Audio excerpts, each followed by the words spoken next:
reminder, this will be the only time he speaks this week, so get your questions in today. Nobody's coming back on Thursday this week, huh? We will come back if you give us some access. Really? Yeah, I'll be here. Awesome. We'll open it up, I got nothing. for sure. I got nothing to do. You're not going to open it up. All right, Coach will make an Me opening or statement, Bill? and then we'll go into questions. Shoot. It's a normal week for us. Hey, since I won't be seeing you, I guess, at the end of the week, wishing all of you a happy Thanksgiving, but everybody in Ball Nation and all of our players, families, everybody, wish you all a safe and happy Thanksgiving. Looking forward to this last home game here with our players, in particular our seniors, and opportunity to go compete and finish the regular season the right way. Look forward to having a great home field advantage. Last week I thought, just our fan base was phenomenal. Ball walk was packed, and then the energy inside of the stadium was great early in the football game, and our student body was a huge part of that too. I know this week is tough with it being Thanksgiving, but look forward to seeing all those men and women back in the stadium on Saturday afternoon, and huge game for us. It's the finish of the regular season. It's an in-state opponent and one that our players and staff will be ready to go for. So with that, I'll open it up. Questions? We will get a mic to you. We'll start with Austin. Coach, you were once a player. What was senior day like for you? And will you talk to those guys this week about the emotions and controlling the emotions of playing your final game, that type of thing? Yeah, for sure. It is one that you remember parts of it. The 4 or 5 years go really quick. When you're a freshman, it seems like it's a long ways away. By the time you get to the end of it, it goes really quickly. Really appreciative of all that our guys have done here, in particular since I've gotten here. Just they've been a huge part of laying the foundation to our program and been instrumental in the acceleration of our growth as a program too. I think the emotion. You get done with warm-ups, you get a chance to see your family. That part's different, unique. And because of that, I think you truly try to soak some things in that maybe you haven't as much during the course of your career. But then when you go back in that locker room before you run out, then it becomes ball, and for our guys, separating the two will be important and preparing the right way and then executing once the game's kicked off. But again, it is something that you certainly will remember. West and Vince. Josh, after you got here, I know it's always hard to tell exactly what you've got until you can go play other teams. But was there a point any time this spring or this summer or camp when you really kind of looked at the team on film and looked at your staff and said, I think we have enough to be a pretty competitive team here? Because a lot of people didn't necessarily expect that to be the case. Yeah, for sure. I think outside expectations, outside noise is something that myself and our staff have tried to not pay attention to, and I think our players have bought into that as well. And from the moment that I got here, I never placed a ceiling on what our football team could do. You've heard me say it, that we are in a race against ourselves. I'm so proud of the growth from the first day that I got here to who we are now. Certainly want some things to be better at the same time too as a coach, but the growth of individuals and collectively as a team, really special. And I think we've laid a great foundation to what we're going to be in the future. Josh, you've talked about Cedric Tillman, and obviously he continues to produce for you. His numbers the last 5 games, if you were to put him out into a full season, set records at UT. What's still out there for Cedric Tillman still to be able to accomplish as a player? Yeah, he's still growing as a player. Extremely confident, great understanding of what we're doing, but is going to continue to get better just fundamentally, you've seen him make a bunch of competitive plays here down the stretch. That's just scratching the surface of his ability to make plays. He's going to continue to get better. He's going to be an extremely dynamic player. Coach Chloe Levering, WUTK. Is there anything, I know you mentioned senior night, of course, this Saturday is going to be the last regular season game on Rocky Top. Is there anything besides just making sure all those guys have a great senior night, anything that you are setting out to prove this Saturday against Vandy? Yeah, it's for us that we're going to finish as a program. You heard me talking a little bit about that last week, but this is the end of the regular season that we're going to finish it. That our preparation is going to be consistent, but continue to get better. You're constantly improving things to yourself, and to me, that's what we're trying to do this Saturday. You talked the other night about your style being aggressive on every side of the ball, every phase of the game. If you had coached your entire career on defense, would you be an aggressive, blitzing type style of defense? Yes, sir. Absolutely. Yeah, that's what my dad was. That's what I would be too.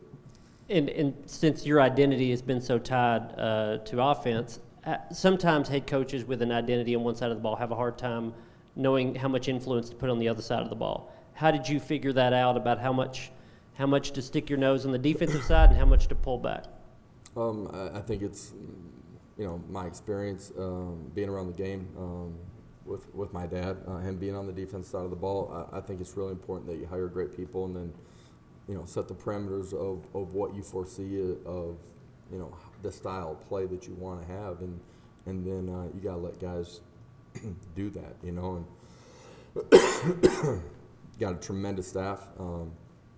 On the offensive side of the ball too, starting with Coach Golish and our assistant coaches, but defensively, Coach Banks and his ability to lead, his ability to teach and mentor, and that's shared by his assistant coaches on that side of the football, and then Coach Eckler, true to who he is, just personality-wise, and having known him a long time, you hire people that fit your vision in the building, outside of the building.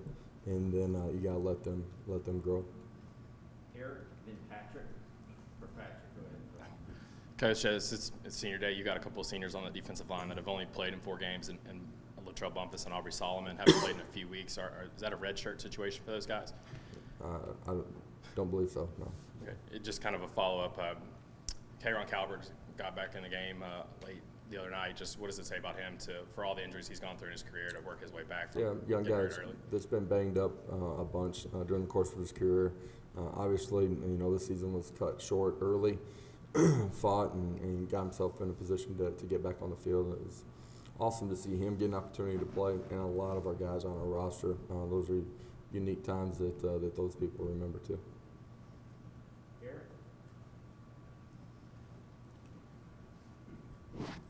Looking ahead to Vanderbilt, watching the tape here early in the week, what jumps out to you about them both offensively and defensively? Yeah, I think for us, on the offensive side of the ball, thick, strong, physical in their front seven. I think they continue to get better throughout the course of the season. Last week had an opportunity to turn it into a one-possession game late in the football game. Weren't able to convert inside the red zone. Offensively, the ability of the quarterback to run the football is a big part of their game, and something that we got to do a good job against this week. Coach, what will you appreciate about this senior class the most? Facing adversity and running right into it, and never losing face, and just continuing to compete and grow. And I think all the uncertainty of last offseason, December, January, to a new coaching staff arriving, them buying into it, a lot of them being great leaders inside of our program, been instrumental in how we've grown. So to me, when I think about this group, it's their ability to face adversity and step right through the fire. Austin and West. You talk about the buy-in. We had Cedric on the Nation last night, and then Jabari on the locker room, and they both kind of talked about 2 different times that they thought the buy-in really happened. Cedric said the initial meeting when you sat in there with the team when you first got here, and then Jabari said the first padded practice, because it was different. Just the feeling was different. They were having fun. How instrumental do you think the buy-in was from that core group of older guys to flip the script from all of the negativity that was around the place to what you currently have? Yeah, I think a lot of coaches will tell you when they go into a new program, the older guys are the toughest guys to get to buy into it because they feel like they're on the back end of their careers. And to me, that hasn't been the case at all inside of our program. I think we've had great buy-in from everyone throughout the course of the process. I don't know. I don't know when I felt like the buy-in continued to grow throughout the course of it. You know, after our initial meeting, I think there was some energy from them that, man, maybe things are going to be different. But like all young kids, right, young players, I think your actions speak a lot louder than your words. And so the consistency of what we did in those first, 2-3 weeks was really important. But then you get on the field. First practice was different. The first padded practice was different. I think they understood our expectations, but then started to grow and feel comfortable and knew that they were going to have an opportunity to learn and grow inside of the game and do it in a really positive way. I think throughout the course of the summer, there was buy-in just in the way we were preparing them. It was different. They felt like they were getting stronger and going to be in great shape to go compete. Training camp was different, more buy-in, and then some success early in the season. I think, just continued to create an energy and a buy-in from them that, man, there's a 365-day out of the year plan to help them grow and be what they, have dreamed and want to be. They all have high goals, and I think they believe in the process that we've put before them. Josh, I imagine that if offensively it's hard to get production if your quarterback doesn't really gel with everybody else in terms of the receivers, the guys in front of him, and the backs. You came from a JUCO and, went to OU and had to go through that process. How has Hendon been able to kind of airdrop in and relatively quickly kind of get everybody on the same page there? Well, I think for Hendon it starts with just who he is. Everybody sees his work ethic and his ability to relate and communicate and lead the players around him. As he's played more, he's continued to grow in comfort and understanding. The little things have added up to the big things that equal success that everybody can see. The quarterback position is really important. It's hard to be successful when you don't have a guy playing at a high level.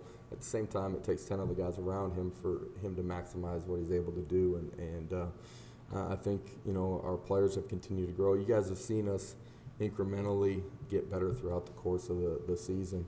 And, he's been a big part of that, but so have the other guys around him. Kellyanne in the back. Hey, Coach. I know it's game week, but on Thanksgiving, do you have any plans? And are there any traditions that you like to incorporate your players in surrounding the holiday? Yeah, I'm going to have about 25 people in this week, so there will be a lot going on. My wife will take care of most of that. I'll have some nieces and nephews running around at practice. I think it's an awesome time. You want to be playing football this weekend. You get to blend two of my favorite things, family and football together. And, for our players, we'll have some fun on Thursday. I think it's unique that a lot of our players will have a chance to get home for a little bit and enjoy that experience. Try to have players over that aren't able to go home that will come over to our houses and have Thanksgiving at our place too. Any other questions for Coach? We're able to see Gaston Moore get in the game late against South Alabama. Obviously familiar with him from UCF. Tell us a little bit about him. Yeah, young man that walked on and has continued to grow in his understanding of what we're doing offensively and smart, competitive, and does a really good job inside of the room too. A young guy that doesn't always get all the reps that you want, but is diligent and continuing to grow and fundamentally has gotten better. Footwork and eye discipline's gotten a lot better too, and it was good exposure for him to get in the ball game the other night. Coach with Valus, he was a guy that you inherited. What were your impressions of him when you first maybe watched some film of what he had done, and how important has he been to sort of being the veteran guy? Yeah, special teams saw some of the impact that he had as a returner. Felt like he was dynamic in that role. Thought he had a chance to continue to grow and fundamental understanding of how to play the wide receiver position at a really high level. Just where we were personnel-wise, started him outside. Felt like his natural home was probably inside, but that was just where we were at that time, and being able to get him into the slot here, I think has allowed him to play his best football. Anything else for Coach? Thank you.